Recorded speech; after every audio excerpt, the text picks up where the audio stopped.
Dia ceritanya makan ikan asin yang ada formalinnya. Durinya nyangkut di lidah.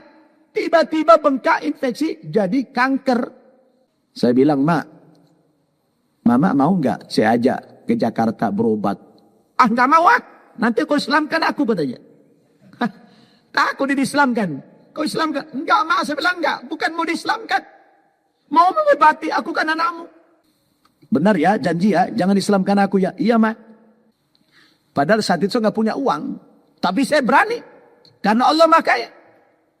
Begitu saya bawa ke rumah sakit, dilakukan biopsi, diambil sampelnya, diambil jaringan sedikit. Wah, kata dokter, ini ganas sekali Pak. Setelah 5 bulan mak saya dirawat di rumah sakit Cipto. Tidak ada lagi tanda-tanda akan hidup. Kata dia sama saya, Amang, kalau aku nanti mati, maunya kau mendoakan mama? Saya pun kaget dengan pertanyaan itu. Kenapa mama minta doa dari aku? Aku kan muslim. Kenapa enggak dari anak mama yang Kristen? Dia bilang, aku lihat cuma kau yang paling soleh. Begitu mak saya syahadatkan tertati-tati lidahnya sudah hancur. Begitu dia syahadat, saya suruh dia sujud. Mak sujudlah. Begitu pingsan, sadar, saya bangunkan. Saya peluk dia. Mak, kenapa mama tadi waktu sujud, mama langsung nangisnya luar biasa sampai pingsan? Apa yang mama rasakan? Assalamualaikum warahmatullahi wabarakatuh. Bapak, ibu, abang, kakak, adik, jamaah dimanapun berada. Man bana masjidan, siapa yang bangun masjid, manallah mislahu baitan fil jannah. Ma la yudraku kulluh, la yutraku kulluh. Kalau belum bisa bangun satu masjid utuh, 1, 2, 3 sak semen, batu bata, batu kerikil, insya Allah mengalir sampai hari kiamat. Bingung kemana kami mau salurkan? Jangan lagi bingung, salurkan ke Masjid Peradaban. Di nomor rekening Bank Syariah Indonesia BSI, nomornya mudah 333 000 9097 atas nama FSRMM. Konfirmasinya ke nomor berikut 0813 7733 9947. Berkah selalu. Wassalamualaikum warahmatullahi wabarakatuh.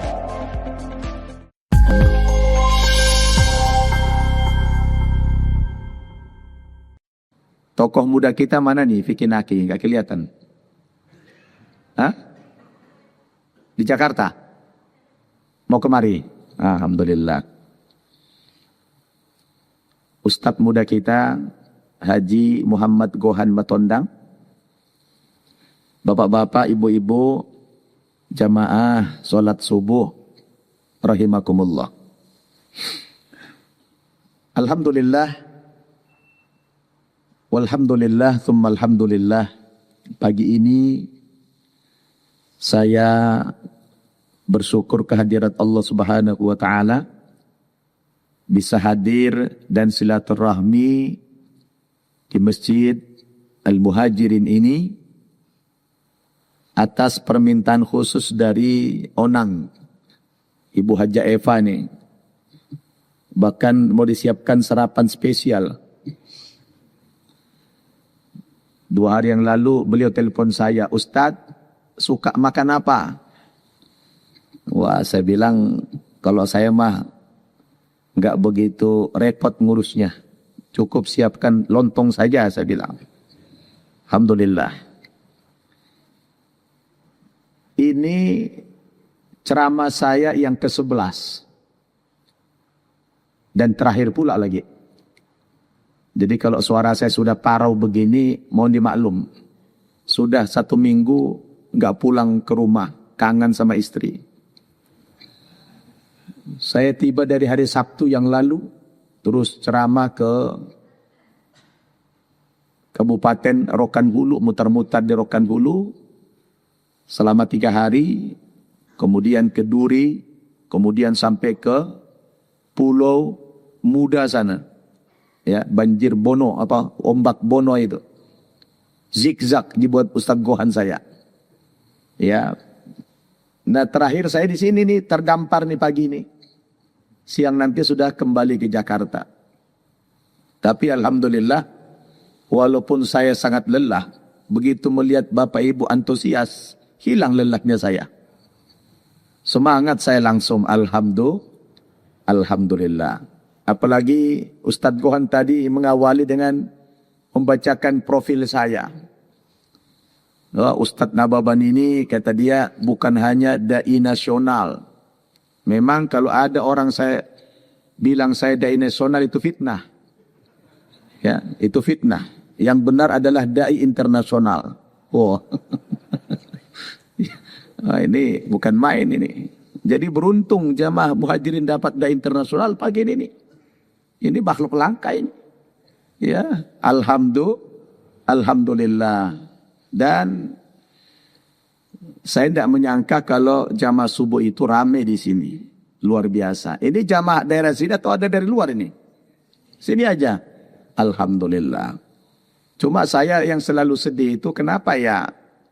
Yang hadir sholat subuh selalu remaja kolot.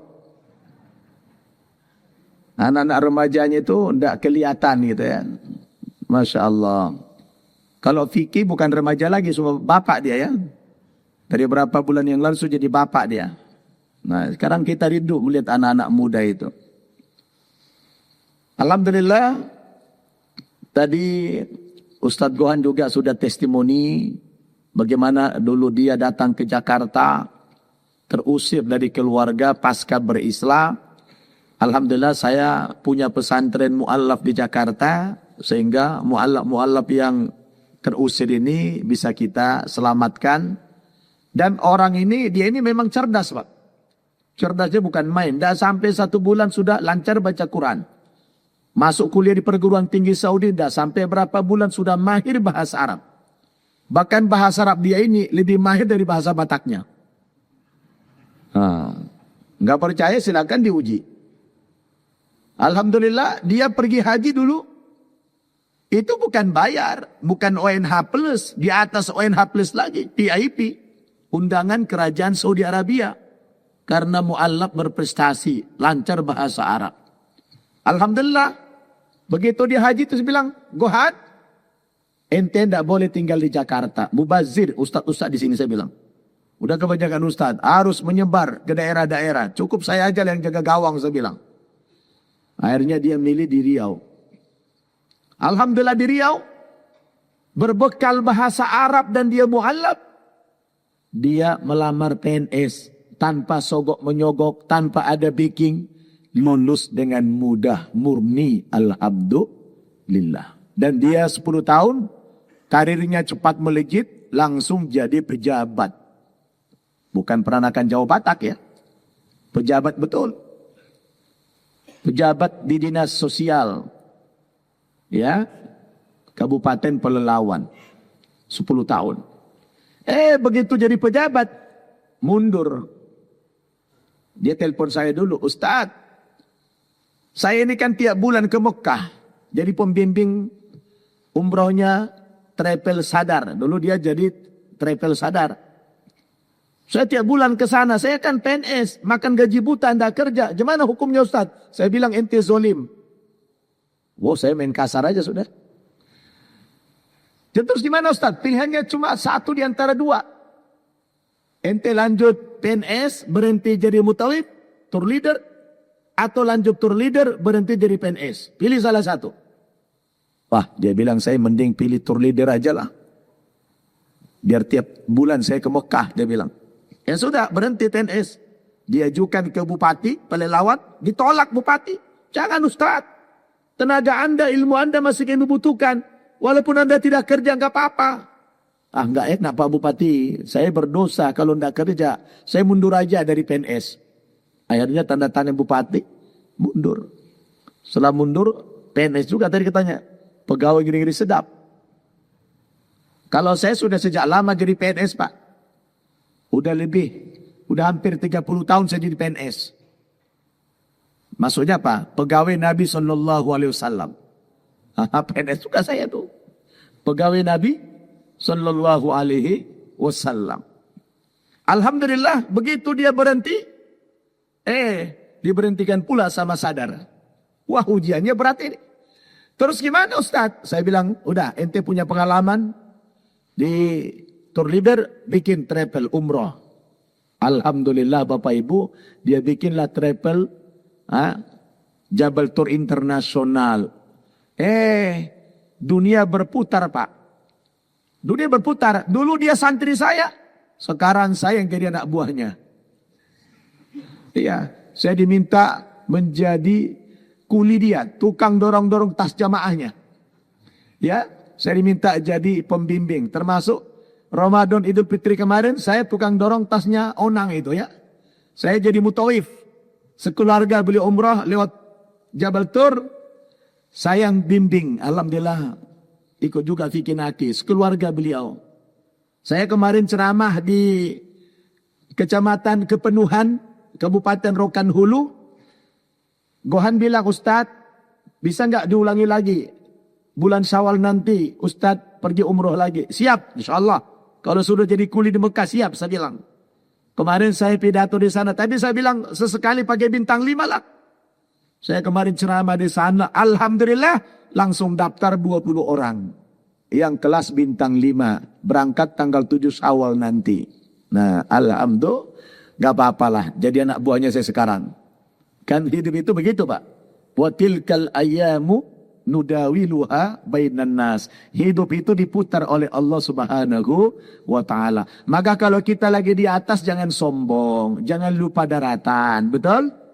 Makanya kita kalau umrah itu kan ada tawaf. Tawaf itu kan apa? Tawaf itu kan berputar, itu kan miniatur kehidupan itu berputar itu. Bahwa hidup kita diputar oleh Allah. Yang di bawah jangan pesimis, yang di bawah jangan apatis. Nanti ada saatnya diputar oleh Allah ke atas, betul? Begitulah siklus dunia ini. Nah, tapi saya bangga. Guru yang sukses itu apabila menjadikan muridnya lebih hebat dari gurunya. Betul tidak? Ah, inilah Ustaz Tuhan ini. Ya, dia sudah lebih hebat dari kita. Alhamdulillah. Benar apa yang dia bilang tadi. Orang yang murtad itu bergerilya. Ya, dakwah mereka masif. Mereka kuasai sosial media. Kalau saya mengislamkan sudah di atas ratusan orang, dia bilang, orang-orang yang kita syahadatkan itu kok gak banyak testimoninya. Maka bagus sekali cita-citanya. Saya bilang, udah bikin studio dakwah. Seperti punya Ustadz Fikih Naki, saya bilang. Ya, bikin studio itu. Supaya syiarnya semakin banyak orang menonton. Bukan hanya orang Riau, tapi seluruh dunia. Betul tidak? Bikin dakwah-dakwah. Testimoni mu'allaf itu luar biasa, Pak. Ya, testimoni mu'allaf itu luar biasa. Kalau orang mendengarkan, saya kalau buat testimoni itu langsung dalam waktu cepat ratusan ribu orang nonton. Kalau testimoni mu'allaf. Tapi kalau ceramah-ceramah begini, paling 2-3 orang yang nonton itu. Orang lebih suka nonton yang testimoni mu'allaf daripada ceramah-ceramah begini. Betul tidak? Nah, Bapak Ibu yang saya muliakan, itulah menimpali pengalaman saudara kita Ustadz Muhammad Guhan Matondang ini. Dan travelnya ternyata tidak jauh dari sini, depannya sana. Ya, dekat sekali. Alhamdulillah. Ngomong-ngomong, Bapak Ibu sudah pada umroh belum ini? Semuanya sudah pada umroh? Belum. Kenapa belum? Hah? Belum ada modalnya. Tapi pengen. Pengennya segera atau nanti-nanti? Segera. Mau Bapak Ibu saya kasih amalan kalau pengen cepat umroh? Mau? Serius? Nah, nanti pulang dari sini tolong diamalkan 2 surat.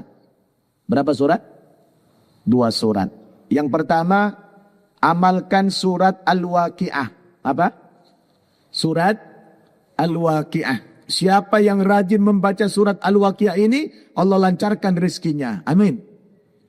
Yang kedua, tolong diamalkan surat Tanah. Surat apa? Surat apa? Surat Tanah. Ya. Jadi bukan hanya Waqi'ah saja, surat Tanah juga perlu. Diapain surat tanahnya? Sertifikatnya bawa ke bank. Minta uang, langsung setor ke Jabal Tur. Insya Allah berangkat umrah itu. Begitu kan, saya ini ngasih amalan yang praktis saja. Praktis tidak? Nah gitu. Kalau gitu cepat berangkat ke sana. Alhamdulillah. Tapi memang gak semuanya orang bisa umroh atau haji itu dengan biaya pribadi. Maka sering saya sampaikan Bapak Ibu, orang yang bisa sampai ke tanah suci itu ada 3 faktor. Berapa? 3 faktor. Yang pertama faktor nisab. Apa? Nisab. Nisab itu apa? Dia sudah mampu istitoah. Walillahi 'alan nasi hijjul baiti man istata'a ilaihi sabila. Diwajibkan bagi manusia melaksanakan ibadah haji ke tanah suci bagi orang yang istitoah, orang yang mampu. Jadi faktor nisab mampu. Yang kedua faktor nasab.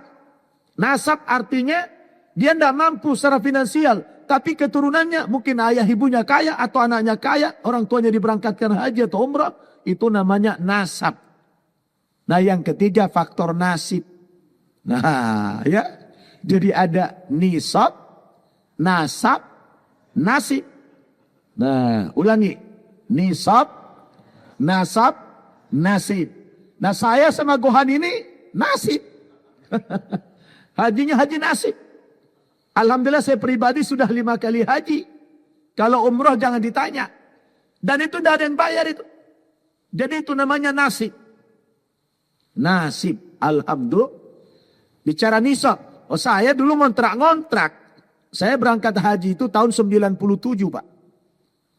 5 tahun sesudah saya masuk Islam pergi haji saya. Itu juga nasibnya sama dengan Gohan ini. Undangan kerajaan Saudi Arabia. Saya juga dulu karena lancar bahasa Arab, mu'allaf. Dapat fasilitas itu juga. Alhamdulillah. Jadi saya sudah lebih dulu dari beliau ini. Nasib. Terus karena udah haji tahun 97. Tahun 2006 ada travel Patuna namanya di Jakarta. Minta saya jadi pembimbing haji dan umrohnya. Alhamdulillah. Nasib. Maka waktu saya pergi haji pertama Pak. Saya kan ngontrak. Ngontrak itu bukan rumah. Ngontrak bedeng. Gak ada kamarnya. Maka saya tidak berani bikin acara walimatus safar. Biasanya kan orang kalau pergi haji itu kan pakai walimatus safar tuh. Ya. Saya tidak berani Pak. Karena gak mungkin orang percaya. Rumah bedeng begitu pakai walimatus safar so-soan. Saya pergi itu Pak pakai baju-baju biasa aja. Ya. Pulang pun saya tidak ada tanda-tanda sudah haji. Karena saya malu ngaku sudah haji. Rumah ngontrak. Ya, udah ngontrak bukan rumah lagi bedeng gitu saja. Ketika ada tetangga nanya, antum waktu itu 25 hari. Kemana aja? Kebiasaan kan subuh. Selalu kita sholat subuh di masjid. Kemana ente? Kok lama kali tidak kelihatan? Ya saya jujur aja. Alhamdulillah ya kemarin pergi haji Pak. Haji? Kok nggak ngasih tahu? Ya malu saya Pak. Serius? Nggak percaya dia. Jujur saya nggak berani malu. Makanya saya Pak sampai hari ini di kartu nama tidak pernah saya bikin nama saya Syamsul Arifin Nababan. Alasannya apa? Kalau saya bikin itu saya juga gak jujur. Karena saya sudah 5 kali haji. Jadi harus 5 hanya itu. Gitu. Betul tidak? Jadi saya nggak bikin itu. Itu hanya itu tidak pernah bayar itu. Pembimbing saja. Kalau umrah jangan dihitung lagi dah. Saya juga sudah ke tanah suci kita yang ketiga. Di Aqsa. Yang nanti katakan la tushaddur rihal illa ila talatati masajid. Jangan kamu paksakan bepergian kecuali dalam rangka mengunjungi 3 masjid kata Nabi. Al-Masjidil Haram di Mekah, wa Masjidil Hadam, Masjid ini di Madinah, Masjid Nabawi, wa Masjidil Aqsa dan Masjid Al-Aqsa di Palestina. Untuk mengunjungi 3 masjid ini merangka-rangka pun boleh kita lakukan. Alhamdulillah Pak, Bu, saya sudah mengunjungi semua tempat-tempat suci agama-agama samawi. Saya sudah mengunjungi 3 tempat suci umat Islam. Saya juga sudah mengunjungi tempat suci orang Kristen Protestan. Di Yerusalem sudah 2 kali saya ke sana. Saya juga sudah naik ke Bukit Golgota tempat Yesus disalib. Saya juga sudah pergi ke tempat suci orang Katolik di Vatikan. Jadi alhamdulillah sudah ada perbandingan bagi saya. Begitu lihat, makin mantap iman Islam kita kalau sudah ada perbandingan. Akhirnya kita mengatakan, alhamdulillah ya Allah, pilihan saya masuk Islam itu tidak salah lagi. Ini sudah benar. Kenapa? Ada perbandingan, ada muqaranah. Betul tidak? Jadi kita harus ada perbandingan, Pak. Ente salah. Yang benar yang gimana? Gak tahu saya. Oh, bisa nyalakan tapi tidak bisa membenarkan. Ada nggak orang Indonesia kayak begitu? Banyak. Taunya menyalahkan aja, membenarkan tidak bisa. Jadi Bapak Ibu Saudara, jangan khawatir. Kita tidak selamanya bisa sampai ke tanah suci dengan kemampuan pribadi. Allah memberikan kita banyak jalan. Makanya Bapak Ibu, orang Islam itu tidak boleh susah hidupnya. Kita jangan jadi orang miskin. Ya, gak boleh jadi orang miskin orang Islam itu.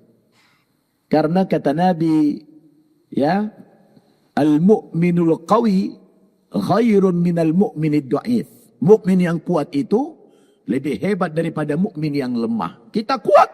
Bastotan fil jismi, wa bastotan fil ilmi, wa bastotan fil mali. Kita kuat fisiknya. Jangan batuk-batuk. Jangan sakit-sakit terus. Ya, jangan bengek. Gara-gara banyak rokok, bengek dia. Tapi alhamdulillah Bu, jamaah al-muhajirin ini dari tadi sepertikan tidak ada yang merokok. Alhamdulillah. Alhamdulillah. Saya bangga Pak.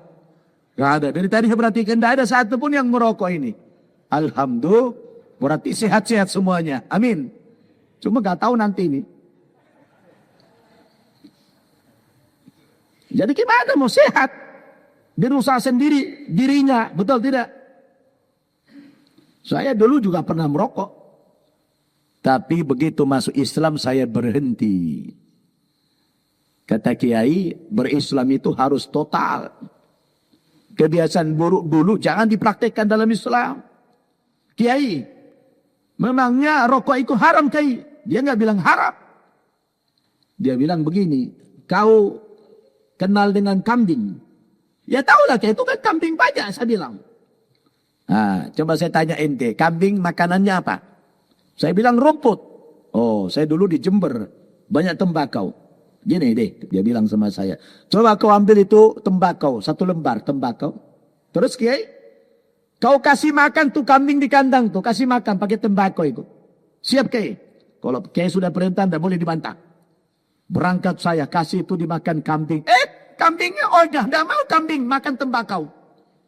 Kalau saya pulang lapor, Kiai sudah saya laksanakan tugas. Gimana? Dimakan kambing tidak? Tidak Kiai. Nah itu aja, kambing aja gak mau sama tembakau. Masa ente Pak, tuan sama tembakau? Mikir saya Pak. Kambing aja gak mau sama tembakau. Masa ente mau sama tembakau katanya? Kalah sama kambing ente ke bilang. Wah saya malu Pak. Sudah itu saya berhenti, gak mau jadi kambing lagi saya. Kalah sama kambing. Ya. Ente punya otak dia bilang. Kambing aja gak mau. Kok ente kalah sama kambing? Dia gak bilang itu haram. Kalau haram dia bilang debatable kan? Orang jadi debat. Tapi dia pakai akal. Betul juga Kiai ya, saya bilang itu. Dari situ berhenti saya. Tidak merokok lagi sampai hari ini. Alhamdulillah. Karena masuk Islam itu tidak boleh main-main. Ya ayyuhalladzina amanu udkhulu fisilmi kafah. Wala tattabi'u khutuwati syaitan. Innahu lakum aduwwum mubin. Wahai orang-orang yang beriman, masuklah kamu ke dalam agama Islam ini secara utuh, total. Jadi berislam itu total. Islam itu kan indah Pak. Jadi orang Islam itu indah. Makanya jangan rusak diri kita di luar yang tidak disukai Allah. Betul? Maaf nih. Saya kadang-kadang kalau ada imam merokok. Waduh. Dia imam pula keluar dari mulutnya bau itu. Pakai AC pula lagi. Mana pakai AC, keluar dari mulutnya itu baik. Ini tidak Islam, ini saya bilang. Kadang saya tegur itu imam. Ente kalau tidak bisa mengalahkan hawa nafsu ente itu, jangan jadi imam. Bukan hanya sekedar anda hafal Quran. Al-adabu fawqal ilmi. Adab itu di atas ilmu.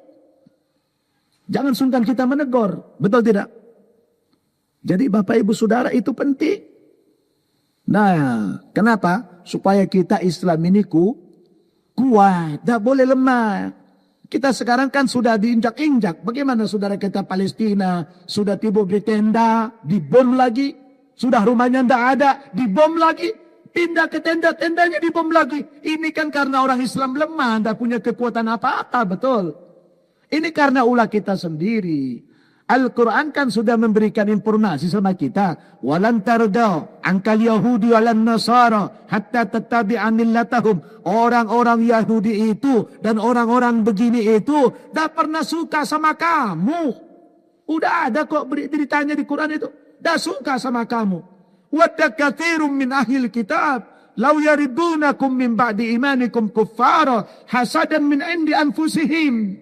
Datang nih tokoh mudanya nih. Nah, Kusalam. Sehat Fikri? Nah, selamat. Barakallahu laka wa baraka alaika wa jama'a bainakuma fi khair. Dia baru nikah nih, tapi enggak ngasih tahu, dia enggak undang-undang.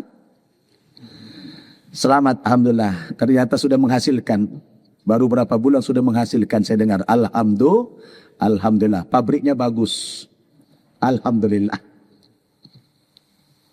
Jadi orang Islam itu harus kuat. Gak boleh lemah. Coba, ada berapa rukun Islam, Pak? Bu, rukun Islam berapa? 5. Coba perhatikan. Dari 5 rukun Islam ini, 2 sudah mengisyaratkan kita harus jadi orang kaya. Apa itu? Yang pertama, zakat. Apa? Yang zakat siapa? Orang miskin atau orang kaya? Orang kaya. Yang kedua apa? Haji. Yang haji siapa? Miskin apa kaya? Orang kaya. 2 dari 5 rukun Islam sudah mengisyaratkan kita harus mampu. Maka kata Nabi, al-mu'minul qawi khairun minal mu'minid dhaif tadi, mukmin yang kuat lebih hebat daripada mukmin yang lemah. Kuat dalam segala aspek kehidupan. Kuat fisiknya, kuat akalnya, kuat ilmunya, kuat hartanya. Maka di dalam Al-Quran itu sudah ada petunjuk. Bagaimana kiat-kiat supaya kita jadi orang kaya, jadi orang hebat. Ada petunjuknya. Kalau ini dipraktikkan orang Islam, insya Allah kita kaya raya. Amin. Ustaz, bukannya kaya dan miskin itu ketentuan dari Allah. Betul. Tapi kan miskin menurut kita beda dengan miskin menurut orang di Saudi Arabia sana. Kalau miskin di kita ini Pak, betul-betul keblangsat. Gak punya rumah, tidur di kolong jembatan. Kalau di Saudi Arabia, miskin itu punya bini 1 Pak. 1 bini dia itu miskin kalau di sana. Itu miskin. Punya mobil 1 itu miskin itu. Jadi perspektif miskin itu beda. Di Amerika miskin itu mobil 1. Jadi Bapak Ibu Saudara tidak boleh kita miskin-miskin amat. Si amat aja tidak miskin. Jadi Ustadz gimana kiat-kiatnya? Baca Quran. Sayangnya orang Islam itu sepele sama Quran. Saya lihat kemarin di TV Vicky. Yang itu ada lomba dangdut itu. DA7 kalau Allah salah itu. Ada anak muda dari Pamekasan, Madura. Mantap suaranya. Saya pun ngefans sama dia. Bagus suaranya. Lagu-lagu Rhoma Irama dihafal semuanya. Bahkan lebih hebat dari Rhoma Irama suaranya. Pas dia juara 2. Pulang ke Jawa Timur sana. Semua kepala daerah menyambut. Gubernur nyambut. Semua kepala dinas nyambut. Disawer dengan uang banyak. Sampai ke Pamekasan disambut bupati, disambut pengusaha-pengusaha. Layaknya sultan. Ulang Masya Allah, luar biasa. Uang itu tidak ada nilainya lagi, bermiliar-miliar disawer. Sementara Bapak Ibu 2 tahun sebelumnya dari Pamekasan, ada seorang anak muda juara 1 internasional, hafal Quran 30 juz, lomba di Dubai, pulang sendiri, tidak ada yang nyambut apa-apa. Ini perlakuan yang tidak adil. Anda melecehkan Islam, Anda merendahkan Islam, Anda merendahkan Quran. Kenapa orang hafiz Quran tidak disambut? Giliran nyanyi-nyanyi, joget-joget, maksiat disambut luar biasa. Bagaimana musibah tidak datang sini berganti di negara ini?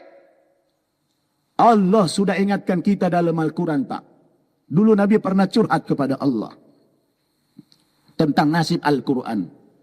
Curhat Nabi itu diabadikan dalam Al-Quran, surat Al-Furqan ayat 30. Apa kata Rasul?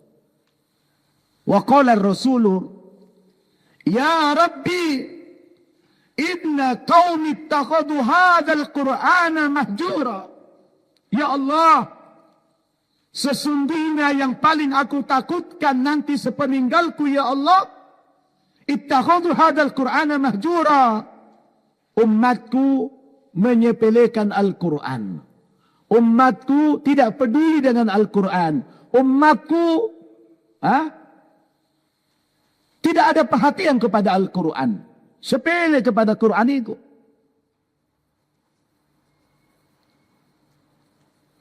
Nabi tidak pernah curhat kalau urusan ekonomi. Ya Allah, bagaimana nanti umatku miskin, melarat? Nah, Nabi nggak pikirin itu. Nabi takut Bapak Ibu kalau dia sudah meninggal, nasib Al-Quran itu diabaikan, disepelekan oleh manusia, oleh umatnya.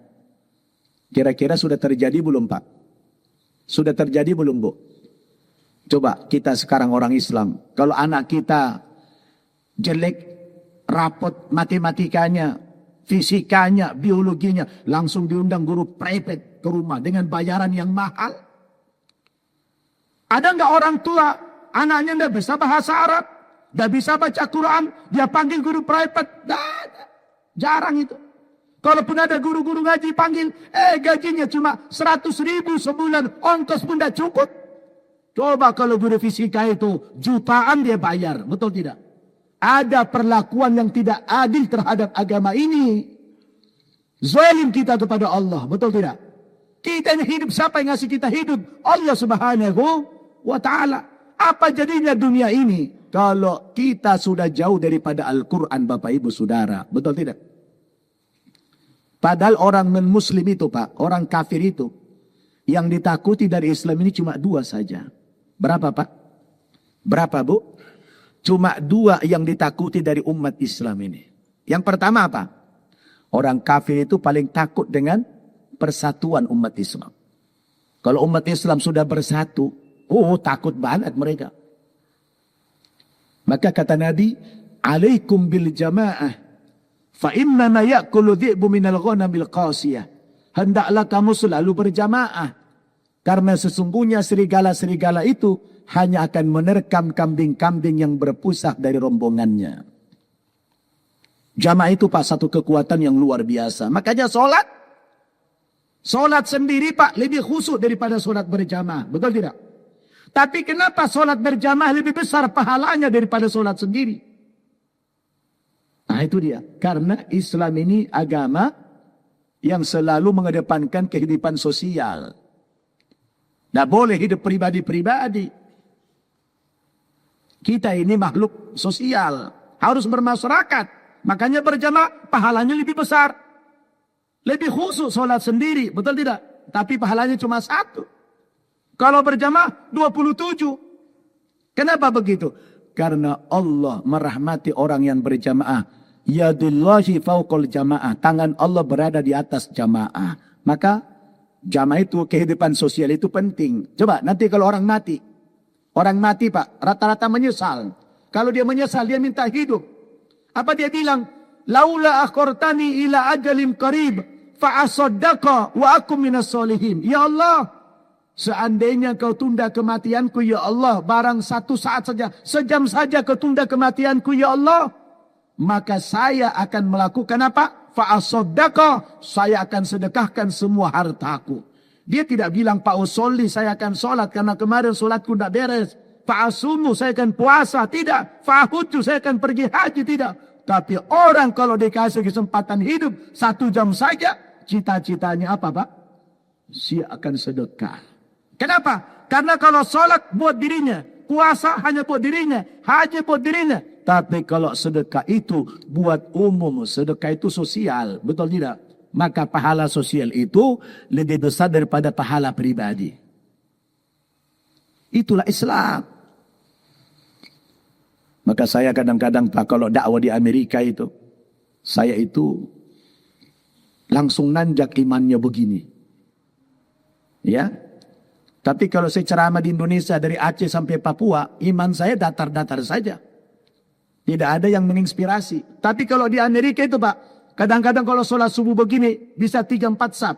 Iseng-iseng saya tanya itu, brother, Anda sholat di sini, ini sholat berjamaah, ya, tiap subuh. Kalau boleh tahu, berapa jauh jarak rumahmu dengan masjid? Yang paling dekat menjawab, Pak, yang paling dekat rumahnya dari masjid. Dia bilang apa? Rata-rata saya 1 hour, itu drive. 1 jam saya nyupir, bawa mobil. 1 jam pakai mobil. Pak, 1 jam pakai mobil, bukan jalan kaki. 1 jam pakai mobil. Kira-kira berapa kilo itu? Hah? Saya kalau saya di Jakarta, kalau lagi buru-buru ke bandara, itu 1 menit bisa 2,5 kilo. Ya, itu kecepatan 160 itu. Wah, pokoknya saya salib semuanya kalau saya nyupir. Biasa. Supir ANS. Kalau udah santai-santai banget, santai, mungkin taruhlah 1 menit 1 jam. Berarti kalau 60 menit berapa kilo? 60 kilo. 60 kilo dari sini kemana itu? Bangkinang. Allahu Akbar. Rumahnya di Bangkinang, sholat subuhnya di Muhajirin. Itu siapa yang tidak menangis? Sementara kita di Indonesia ini jarak rumah kita hanya berapa langkah dengan masjid. Dah sanggup sholat di masjid. Betul tidak? Itu yang menginspirasi saya Pak. Maka tidak heran kalau di barat hari ini Islam itu bangkit. Karena orang-orang yang minoritas di sana itu Bapak Ibu Saudara. Dia punya komitmen yang luar biasa terhadap Islam. Sehingga Allah berikan cahaya di mana-mana. Sebenarnya orang-orang barat itu, waduh, menghajar Islam luar biasa. Kita kalau nonton TV itu, setiap hari hujatan, menghina Nabi, menghina Islam. Tapi kenapa pula tiap hari orang masuk Islam?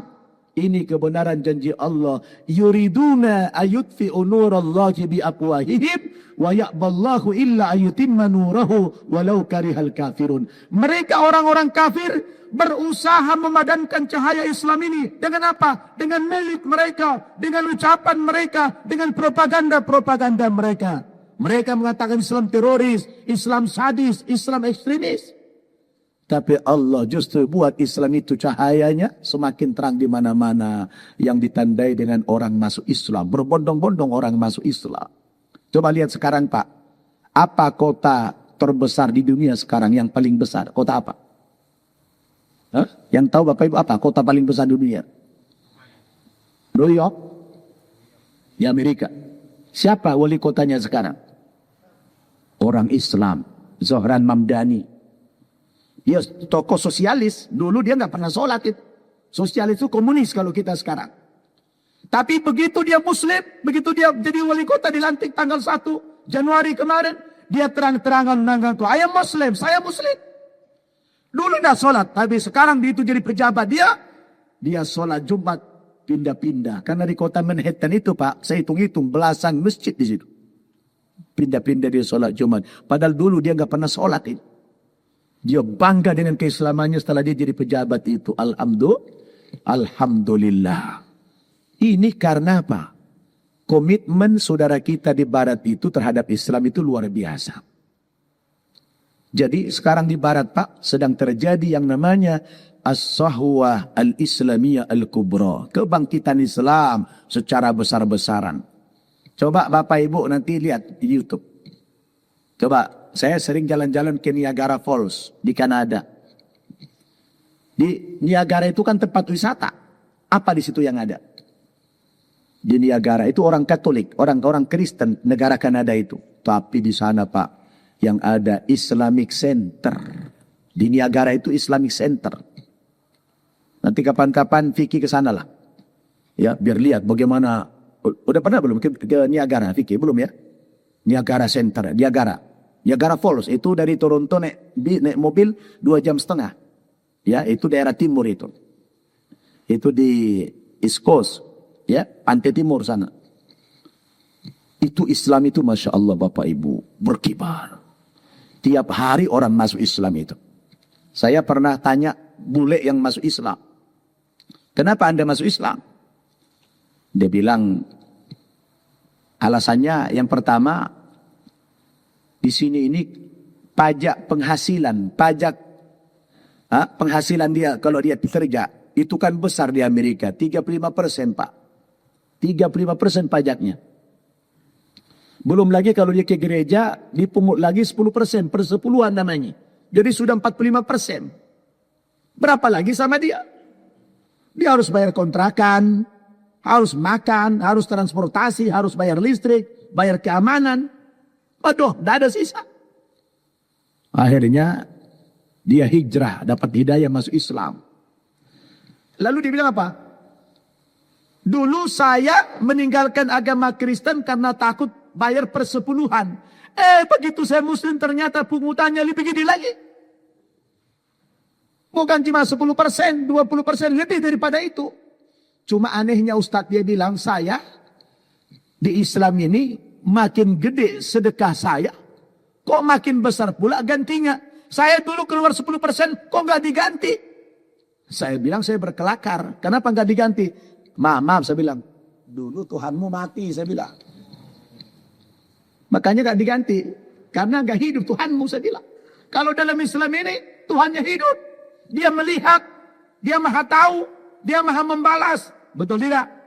Allah katakan, Mathalul ladzina yunfiquna amwalahum fi sabilillah kamathali habbatin ambata sab'a sanabila fi kulli sumbulatin mi'atu habba wallahu yudha'ifu liman yasha wallahu wasi'un alim. Perumpamaan orang yang berinfak di jalan Allah sama seperti yang menanam sebutir padi. Dari sebutir padi tumbuh menjadi 7 tangkai. Masing-masing tangkai menghasilkan 100 butir padi. Sudah 700 itu. Betul tidak? Saya dulu pernah punya pengalaman juga. Yakin saya dengan janji Allah itu. Tapi saya sedekahnya bukan sama orang yang banyak. Sedekah sama ibu saya, sama orang tua saya. Sama mak saya. Mak saya waktu itu Kristen. Tahun 2006 saya masih ngontrak rumah. 13 tahun saya ngontrak rumah bedeng begitu. Gak ada kamarnya. Sampai 3 anak saya masih ngontrak bedeng. 2006 mak saya sakit. Mak saya sudah hijrah ke Bagan Batu ini ya Pak, Mahato. Di Riau juga Mahato. Dia berkebun di sana, bikin ladang. Agamanya Kristen. Dia ceritanya makan ikan asin yang ada formalinnya. Durinya nyangkut di lidah. Tiba-tiba bengkak infeksi jadi kanker. Waduh, saya bawa ke rumah sakit Bagan Batu. Dokternya angkat tangan. Bawa ke rumah sakit Feringadi di Medan. Dokternya juga angkat tangan. Ustaz, Pak, katanya ini harus dirujuk ke rumah sakit Cipto. Saya bilang, Mama mau nggak saya ajak ke Jakarta berobat? Nggak mau nanti kau Islamkan aku katanya. Takut diislamkan. Kau Islamkan? Enggak Mak, saya bilang enggak. Bukan mau diislamkan. Mau mengobati, aku kan anakmu. Jangan beda-bedakan mentang aku Muslim. Aku anakmu juga. Aku bertanggung jawab ingin mengobati. Karena ayah saya sudah meninggal tahun 86. Benar ya, janji ya, jangan Islamkan aku ya. Iya Mak. Jadi wanti-wanti sama dia. Saya bawalah ke Jakarta. Begitu nyampe saya Pak, bawa ke rumah kontrakan. Kaget dia. Dugaan dia saya sudah kaya di Jakarta. Tatonya, ini rumahmu. Bukan rumah kontrakan ini. Sudahlah dedek, ngontrak pula lagi. Makin apatislah mak saya ini. Macam manalah kau, bahasa Medan begitu kan. Macam manalah kau mau mengobati mama katanya. Kau aja gak punya apa-apa. Mak, saya bilang, Allah maha kaya. Jangan takut. Aku ingin berbakti sama mama. Insya Allah saya mampu. Padahal saat itu saya gak punya uang. Tapi saya berani. Karena Allah maha kaya. Begitu saya bawa ke rumah sakit. Dilakukan biopsi. Diambil sampelnya. Diambil jaringan sedikit. Wah, kata dokter ini ganas sekali Pak. Saya dokter onkologi. Sudah ribuan menangani kasus-kasus kanker. Ini ibumu ini yang terparah. Memang Pak, begitu diambil biopsi itu langsung tumbuh tumor di sini, di kepala sebesar-besar begini. Nggak nyangka. Akhirnya saya nggak punya uang, saya minjam kemana-mana teman-teman. Kata dokter harus diradiasi dulu. Berapa? 10 kali radiasi, 35 juta. Alhamdulillah dapat pinjaman saya. Begitu saya dapat pinjaman, saya bawa ke rumah sakit ke kasir. Saya tunjukkan, nih banyak uang kan. Orang Batak kan begitu. Harus tunjukkan dulu supaya dia percaya. Nih padahal ngutang itu. Ini uang nih, 35 juta bayar sama rumah sakit nih. Artinya apa? Saya mampu. Jadi mama jangan khawatir. Oh, supaya dia semangat. Karena dia minta pulang dia. Mana kau mengobati aku kalau tak punya apa-apa katanya. Naik angkot. Udah. Akhirnya apa? Obati radiasi. Begitu radiasi Pak. Wah hitam mukanya semua. Rontok rambutnya. Tumornya bukan makin sembuh. Makin parah. Setelah 5 bulan mak saya dirawat di rumah sakit Cipto. Tidak ada lagi tanda-tanda akan hidup. Kata dia sama saya. Amang. Ini mama gak ada lagi harapan hidup. Cuma mama mau tanya. Nanya apa mak? Kalau aku nanti mati, maunya kau mendoakan mama? Saya pun kaget dengan pertanyaan itu. Kenapa mama minta doa dari aku? Aku kan muslim. Kenapa enggak dari anak mama yang Kristen? Dia bilang, aku lihat cuma kau yang paling soleh. Ma, saya bilang, ini bukan urusan mau atau tidak mau. Tetapi ini tak ada gunanya aku berdoa karena enggak sampai. Kecuali mama harus seiman dengan aku baru aku bisa mendoakan. Kalau begitu Islamkanlah aku katanya. Waduh, karena dia spontan Islamkanlah aku, saya pikir ini terpaksa. Ya sudah. Besok datang saya ke rumah sakit lagi karena dia bermalam di situ 5 bulan sudah. Dia tanya, jadi nggak mama masuk Islam itu? Hari kedua nih. Wah, kayaknya sudah hidayah ini saya pikirkan. Pas besoknya lagi datang saya. Apa dia bilang, kapan ya mama di-Islamkan, nanti dia berbati katanya. Aduh ini benar-benar hidayah ini. Saya langsung datang ke dokter, minta izin dok. Saya minta izin mama mau pulang ke rumah dulu. Gak boleh kata dokter, karena udah serang di mana-mana. Gak apa-apa dok, kalaupun mak saya nanti mati di jalan gak apa-apa, saya tanggung jawab. Tanggung jawab ya? Iya dok, tulis. Perjanjian, tanda tangan, bawa pulang, panggil itu RT RW, supaya jadi saksi pengislaman mak. Begitu mak saya syahadatkan tertati-tati lidahnya sudah hancur. Begitu dia syahadat, saya suruh dia sujud. Mak sujudlah. Bilang ucapkan terima kasih kepada Allah. Jangan kepada Yesus lagi saya bilang. Dia sujud, dia nangis begini-begini sampai dia jatuh pingsan mak saya. Begitu pingsan, sadar saya bangunkan. Saya peluk dia. Mak, kenapa mama tadi waktu sujud, mama langsung nangisnya luar biasa sampai pingsan. Apa yang mama rasakan? Dia bilang, umurku sudah setua ini. Sudah 65 tahun umurku. Kepala aku ini belum pernah aku letakkan ke bumi dalam rangka sujud kepada Tuhan. Waktu kau suruh aku tadi sujud itu seperti dadaku berdebar-debar. Jantungku berdebar dia bilang. Aku terharu maka aku nangis. Karena aku sudah 65 tahun 2006 yang lalu. Maka kepala aku biasa terantuk ke pohon-pohon. Tapi bukan sujud. Tapi sekarang kau suruh aku sujud. Itu yang mendebarkan hatiku katanya. Saya pun nangis, saya peluk dia. Akhirnya saya bawa ke rumah sakit lagi balik. 2 minggu kemudian mak saya koma. Sebulan setengah kemudian dia meninggal dunia. Alhamdulillah 2 bulan sebelum meninggal dia masuk Islam. Apa yang terjadi Bapak Ibu? Begitu mak saya meninggal dunia hari Kamis subuh. Saya kebetulan tidak di situ. Adik yang nungguin. Pas azan subuh dia menghembuskan napas terakhir. Adik saya telepon, bang, mak kita sudah meninggal dunia. Saya pun menjerit. Saya habis sholat subuh buru-buru berangkat ke rumah sakit. Saya bayar. Tiba-tiba jam 8 pagi, pada saat saya mau ambil mak di kamar mayat pakai ambulan, tiba-tiba Pak Bu ada seorang ibu telepon saya. Dari Terepel Patuna namanya Bu Ida. Assalamualaikum. Waalaikumsalam. Ini Ustadz Nababan ya? Iya tuh Ustadz. Saya dari Terepel Patuna. Mau minta tolong sama antum. Minggu depan pergi umroh gratis. Bawa jamaah kami 45 orang. Ustadz bisa enggak? Saya bilang bisa tuh. Saya langsung sujud nangis saya. Ya Allah cepat kali pembalasanmu ya Allah. Mak saya masih di kamar mayat. Kau sudah undang aku ke tanah suci dengan gratis ya Allah. Saya bilang, Bu Ida maaf, saya masih di kamar mayat. Bisa nggak ibu telepon saya 1 jam lagi? Insya Allah saya bisa Bu, saya bilang. Ya inna lillahi wa inna ilaihi raji'un. Turut belasungkawa Ustaz. Baik Ustaz, nanti Ustaz saya telepon. 1 jam kemudian mau sampai rumah ditelepon lagi saya. Ustaz sudah sampai belum? Belum Bu.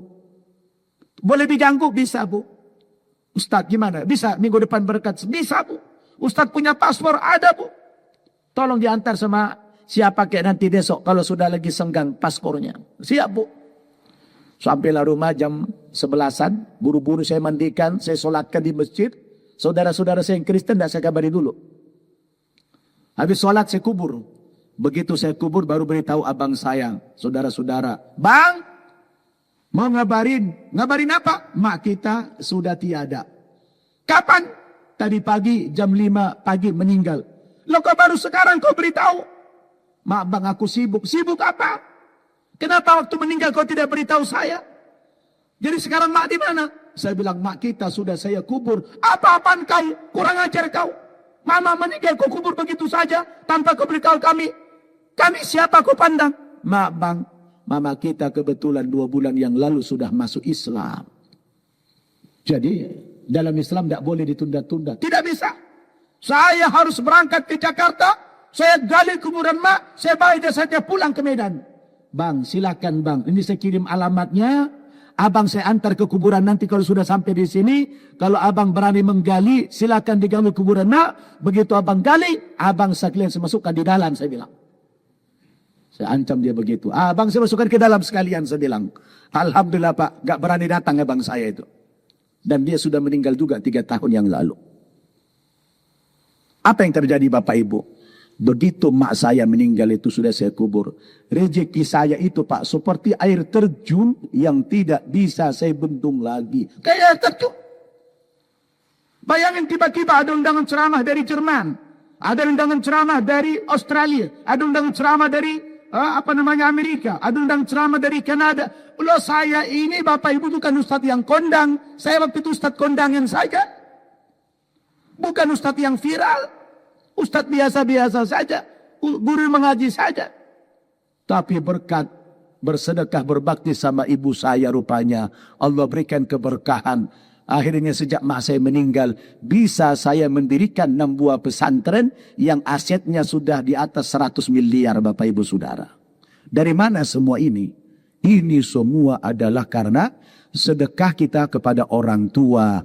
Kepada keluarga. Itu yang paling penting. Maka Bapak Ibu Saudara, jangan kita pernah berhitung dalam hidup ini. Siapa yang rajin sedekah insya Allah. Sedekah itu menjadi sumber pendapatan kita. Sumber rezeki kita yang luar biasa. Maka saya belum pernah dapat pengumuman di masjid. Assalamualaikum warahmatullahi wabarakatuh. Diumumkan. Bapak Ibu. Kami beritahukan. Bapak Haji Sipulan gara-gara sering bersedekah ke masjid. Sekarang jatuh bangkrut dia. Belum pernah Bapak Ibu Saudara. Ya. Gak pernah. Yang ada orang semakin banyak bersedekah. Makin kaya dia. Alhamdulillah. Oleh karena itu Bapak Ibu. Saya ingin sampaikan di pagi ini. Kiat-kiat menjadi orang yang kaya. Mau nggak? Mau nggak? Ini saya nggak bercanda ini. Ini serius nih. Mau dikasih kiat-kiat jadi orang kaya. Itu semua ada di dalam Al-Quran. Ada di dalam Quran kok. Maka saya bilang orang Islam itu kalau dia miskin, berarti dia tidak baca Quran itu. Kalau dia baca Quran, ya pasti kaya dia. Tahu nanti ada rumus-rumusnya. Ada petunjuknya di Quran. Bapak Ibu ada 8 konsep dalam Al-Quran itu membuat kita jadi orang yang kaya secara finansial. Bukan kaya hati saja, kaya materi. Mau disampaikan ini. Mau. Oh, kalau sudah urusan kaya mau semua ini. Ya, urusan kaya pasti mau semuanya. Tapi ini sudah jam berapa ini? Hah? Udah jam 7. Hampir. Jangan sampai nanti kedinginan sarapannya. Gimana? Kira-kira 6 buah? 6 buah? Hah? Kalau enggak kita lanjut tahun depan. Karena ini Pak Imam, kalau sudah urusan kaya, tidak sabar lagi nunggu. Wah, ini pengen kaya semua, pengen cepat umroh semuanya, betul. Ada di Quran semua itu. Pak, serius, ibu-ibu, pengen kita banyak rezekinya. Pengen. Konsepnya di Quran ada 8 itu. Yang pertama, rezeki kita itu namanya rezeki jaminan. Kata Allah, "Wa ma min dabbatin fil ardi illa 'ala Allahi rizquha." Tidak ada makhluk hidup yang melata di muka bumi ini kecuali sudah dijamin rezekinya oleh Allah Subhanahu wa taala. Semua makhluk hidup, mau dia muslim, mau dia kafir, mau dia salat, mau tidak salat, sudah dijamin rezekinya sama Allah. Tapi rezeki jaminan ini rahasia, nggak diberitahu berapa banyaknya. Karena kita ini manusia pengen yang terbaik, pengen banyak, maka tidak cukup mengandalkan rezeki jaminan. Harus ada lagi rezeki tambahan. Dari mana sumbernya? Ada 7 pintu lagi. Yang kedua sumbernya dari usaha, dari kerja. Jangan bersantai-santai. Allah katakan, wa alaysa lil insani illa ma sa'ah. Tidak ada yang diperoleh manusia kecuali apa yang diusahakan. Makin banyak bekerja, makin banyak dia dapat. Fa idza faragta fansab. Kalau sudah selesai mengerjakan satu pekerjaan, jangan berleha-leha, jangan bersantai-santai, bergerak untuk kerja yang lain lagi. Supaya bertambah rezekinya dari usaha. Yang ketiga apa? Sumber rezekinya dari banyak-banyak bersyukur. Syukur akan menambah rezeki. Allah katakan, la in syakartum la azidannakum wa la in kafartum inna adzabi lasyadid. Kalau kamu pandai bersyukur, kami tambah rezekinya. Ditambah sama Allah, bukan dikurangi. Tapi kalau kamu kufur, lambat atau cepat, nikmat itu dirubah menjadi bala. Maka oleh kita sering bilang kalau dapat nikmat apa? Terima kasih. Tahu Bapak Ibu? Paham filosofinya terima kasih itu? Apa maksudnya terima kasih itu? Terima kasih lagi. Itulah namanya terima kasih. Kita kebanyakan terima, tapi nggak pernah ngasih orang. Jadi jangan bilang terima kasih. Terima ya, terima aja. Jangan bilang kasih. Kalau terima, kasih lagi ke orang lain. Bukan kepada dia. Dia ngasih ke kita, mungkin ke orang lain kasih. Betul tidak? Itulah makna terima kasih.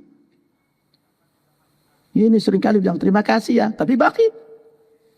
Itu Anda gak jujur. Kalau mau bilang terima kasih, harus jujur. Harus terima kasih lagi. Jadi kita distributor rizki. Nah, salurkan kepada yang lain. Jangan dimakan sendiri. Nah, itu namanya terima kasih. Maka banyak bersyukur menambah rizki. Yang keempat apa? Banyak-banyak beristighfar. Ternyata Pak selama ini ustadz-ustadz mendoktrin kita. Disuruh istighfar itu hanya supaya diampuni dosa. Enggak. Banyak istighfar itu bukan hanya mengampuni dosa, tapi menjadi sumber harta. Allah katakan dalam surat Nuh ayat 10 itu, فَقُلْتُ اسْتَغْفِرُوا رَبَّكُمْ إِنَّهُ كَانَ غَفَّارًا يُرْسِلِ السَّمَاءَ عَلَيْكُمْ مِدْرَارًا وَيُمْدِدْكُمْ بِأَمْوَالٍ وَبَنِينَ.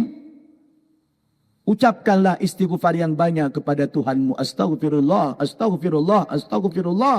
Allahumma anta rabbi, la ilaha illa anta khalaqtani, wa ana abduka, wa ana ala ahdika, wa wa'dika mastata'tu, a'udhu bika min syarri ma suna'tu, abu'u laka bi ni'matika alayya, wa abu bi dhambi, faghfirli fa innahu la yaghfiru dhunuba illa anta, fa innahu, wa kana Allah itu maha pengampun. Habis itu apa? Kalau kamu banyak-banyak istighfar, nanti kata Allah, yursilis sama alaikum midrara. Allah akan menurunkan kepada kamu hujan yang lebat. Dengan hujan yang lebat itu tanam-tanaman kamu menjadi subur. Irigasi kamu menjadi lancar. Sehingga membuat kamu wa yumditkum bi amwalin wa banin. Allah berikan kamu harta yang banyak dan keturunan yang banyak. Jadi Pak, Banyak istighfar itu bukan hanya mengampuni dosa, tapi mendatangkan harta yang banyak. Banyak-banyaklah istighfar, istighfar, istighfar. Baru yang kelima, dari mana sumber rezekinya? Dari bertakwa. Allah mengatakan, "Wa may yattaqillaha yaj'al lahu makhraja wa yarzuqhu min haitsu la yahtasib." Orang bilang ini ayat 1000 dinar. Siapa yang bertakwa kepada Allah secara konsisten, Allah keluarkan dia dari semua kesulitan hidup dan diberikan dia rezeki dari jalan yang tidak pernah dia duga. Pak, saya termasuk orang yang tidak percaya. Kalau ada orang takwa tapi hidupnya miskin, tidak percaya saya itu. Itu menyalahi Quran. Quran mengatakan kalau Anda takwa, Anda kaya. Allah berikan kamu rezeki yang tidak disangka-sangka datangnya. Saya sangat percaya dengan ayat ini, Pak. Saya buktikan, alhamdulillah. Yakin saya dengan ayat itu. Jadi Bapak Ibu Saudara, di dalam Quran,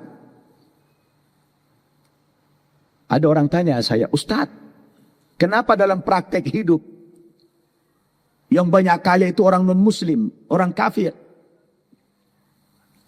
Saya bilang begini, memang di Quran itu rumusnya, yang cepat kaya itu cuma 2. Pertama, kalau dia kafir, kaya dia. Nanti baca dalam surat Al-An'am ayat 44. Allah mengatakan apa? Falamma nasu ma dzukkiru bihi fatahna 'alaihim abwaaba kulli syai' hatta idza farihu bima utu akhadnahum baghtatan fa idzahum mublisun. Maka tatkala manusia kafir, durhaka, ingkar kepada Allah, semakin dia kafir, semakin kami bukakan keran-keran rezekinya, kata Allah Subhanahu wa taala. Keran-keran rezeki orang kafir semakin dibuka oleh Allah Subhanahu wa taala sehingga dia menjadi kaya raya. Tapi kekayaannya itu cuma istidraj saja. Allah berikan dia kaya karena dia kafir. Sebab kalau Allah tidak turuti maunya dia akan membuat kerusakan di muka bumi ini, menumpahkan darah, membuat kekacauan. Maka Allah kasih dia kaya. Karena dunia jannatul kafirin. Dunia ini surganya orang-orang kafir. Nanti di akhirat mereka tidak punya kapling surga. Maka begitu dia mati, fa'idzakum mublisun, mereka menjadi orang yang paling menyesal, kata Allah Subhanahu wa taala. Jadi orang kafir itu Pak dikasih Allah kesempatan mereka menikmati dunia ini, maka kaya-kaya di mana-mana dia. Tapi orang Islam juga bisa kaya. Dengan cara apa? Dengan takwa. Jadi orang kaya raya itu dengan 2 jalan. Dengan cara takwa atau dengan cara kafir. Kalau kafir tidak berkah. Kalau cara takwa, dia berkah. Betul tidak? Jadi Bapak Ibu Saudara, sudah ada semua rumusnya di Quran itu. Tapi rezeki mereka istidraj. Kalau orang Islam itu yang takwa, berkah rezekinya. Sudah berapa tadi? Sudah berapa tadi? 1 apa tadi? Rezeki jaminan. 2, usaha. Hafal cepat nih. Waduh, kalau sudah mau bicara kaya cepat banget hafalnya. Yang ketiga apa tadi? Bersyukur. Yang keempat, banyak istighfar. Yang kelima, takwa. Ya Allah, hebat betul. Kayaknya udah gak sabar jadi orang kalian. Sekali ngomong hafal langsung. Luar biasa. Berapa lagi? Oh kan masih ingat dia, 3 lagi katanya. Yang 3 atau depan ya? Hah? Nanggung juga. Ya Allah, kayaknya penasaran banget nih. Harus kandas juga semuanya. Ya. Ya udahlah, dituntaskan aja lah. Yang keenam apa? Rizkinya, sumbernya. Dari banyak-banyak sedekah.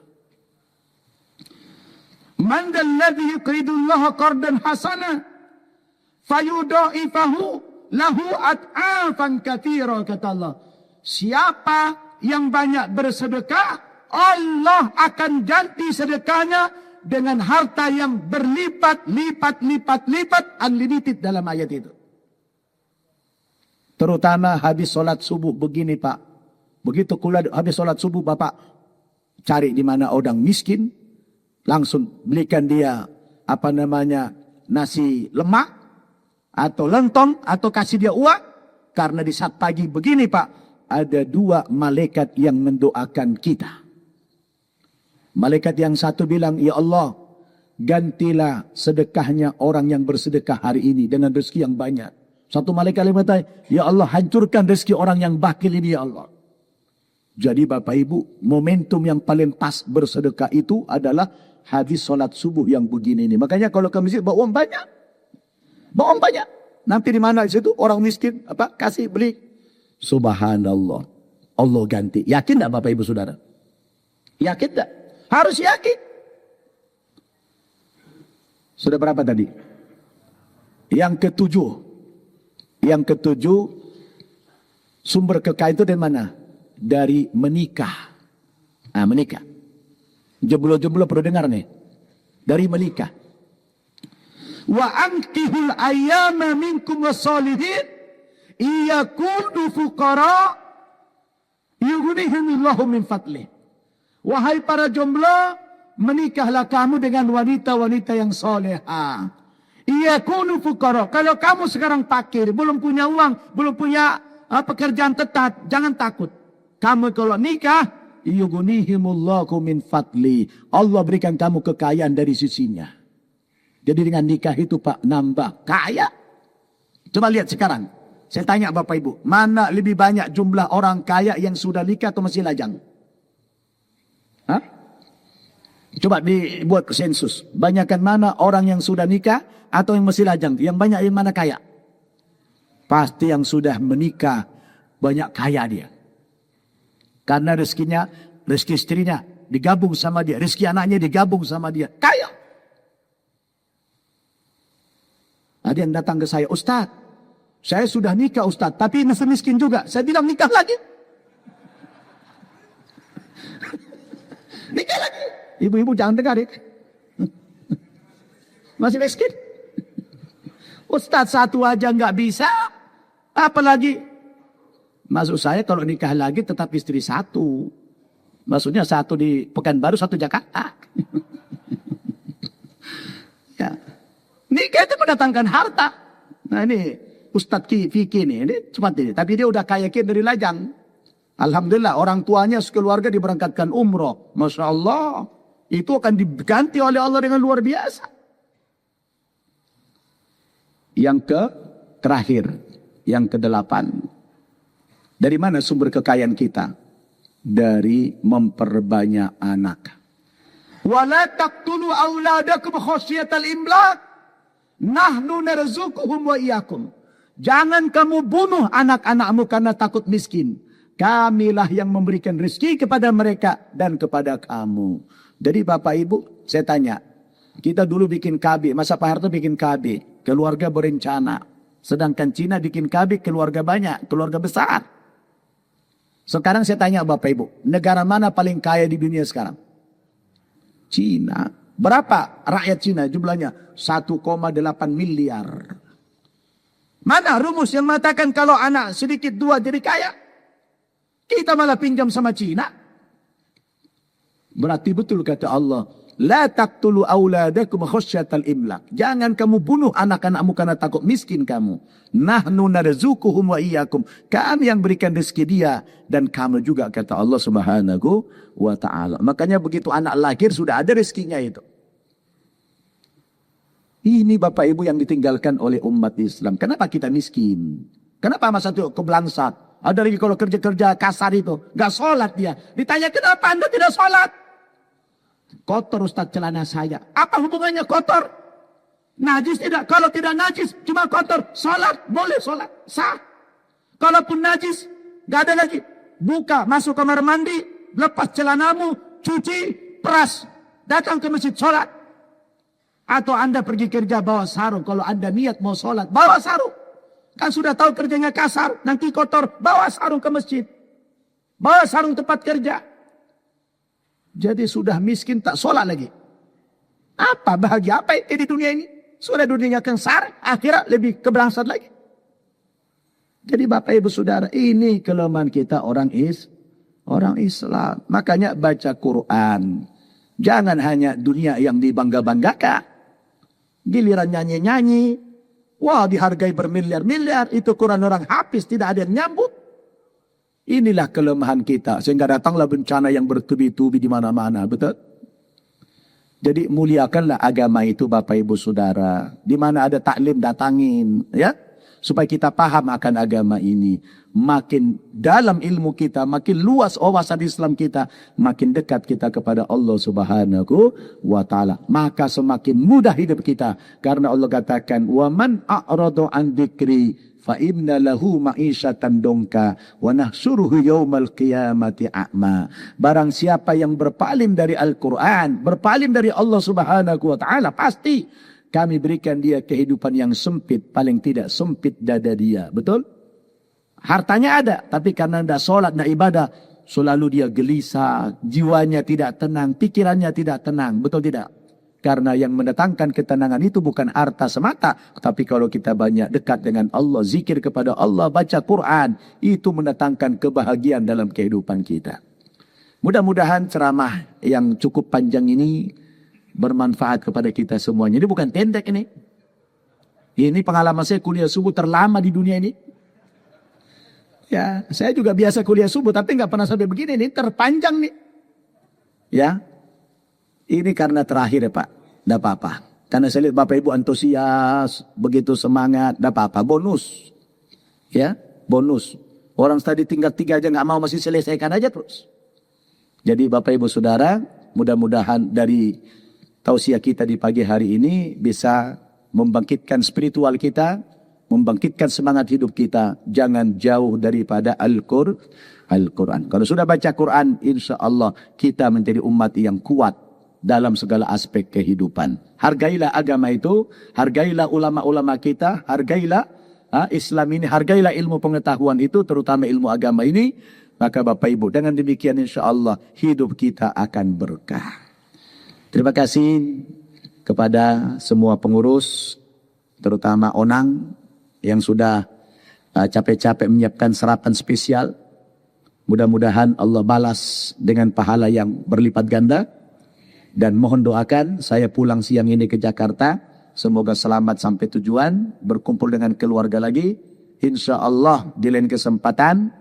Nanti bulan Maulid saya mau di safari dakwah lagi sama Ustadz Burhan ini. Keliling-keliling lagi insya Allah. Ya. Dan terima kasih Pak Imam yang sangat luar biasa tadi fasihnya membaca ayat. Mudah-mudahan terus kita semakin tenang hidup kita ini. Amin ya rabbal alamin. Mohon maaf kalau ada kekurangan. Mari kita tutup dengan doa kafaratul majlis. Subhanakallahumma wa bihamdika asyhadu an la ilaha illa anta astaghfiruka wa atubu ilaik. Wassalamualaikum warahmatullahi wabarakatuh.